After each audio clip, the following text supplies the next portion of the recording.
एक जगह तो ऐसी कथा आती है कि भगवान रात्रि में जब युद्ध हो जाता था, सब आराम करते थे, भगवान उसके पैर दबाते थे अर्जुन अच्छा। के। युधिष्ठिर जी ने देखा कि भगवान रोज अपने शिविर से निकल के रात में कहीं जाते हैं, कहीं ऐसा तो नहीं हमारे अगले दिन की पूरी स्ट्रेटेजी बताने जाते हैं कौरवों को। ये राजाओं को थोड़ा भय तो लगा ही रहता है कि हमारा कोई सगा है कि नहीं।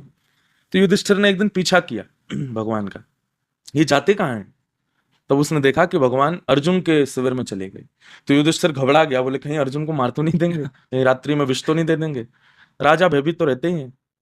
जैसे ही युधिष्ठिर ने जाके देखा तो क्या पाया, भगवान उसके पैर दबा रहे थे। ये देख करके युधिष्ठिर के नेत्र सजल हो गए, रोने लगा युधिष्ठिर। थोड़ी देर बाद जब भगवान पैर दबाने लगे तो युधिष्ठिर से रुका नहीं गया, भीतर ही चला गया। बोले भगवान ये आप क्या कर रहे हो, आप उसके सारथी भी बने हो, आप सब जगह निर्देशन भी देते हो, अब आप उसके पैर भी दबा रहे हो, क्यों।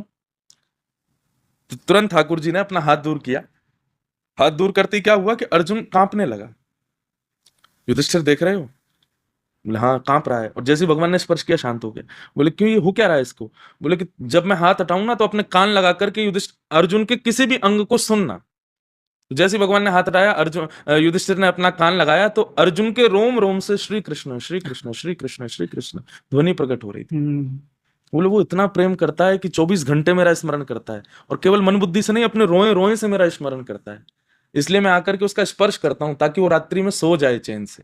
मैं पास रहूंगा तो मेरी याद कम आएगी, मैं अपने शिविर में जाता हूं तो उसको याद बहुत आती है, वो रोता है, वो विलखता है, इसलिए मैं उसके चरण दबा रहा हूं। तो ये प्रेम लक्षण जो था ना अर्जुन का, इसलिए अर्जुन के सब कुछ हो गए ठाकुर जी। बस ये कारण था कि महाभारत में पांडवों के पक्ष में अर्जुन को स्वीकार किया। जी। जैसे आपने कहा कि लोग आज जब प्रार्थना भी करते हैं तो एटीएम मशीन की तरह देखते हैं।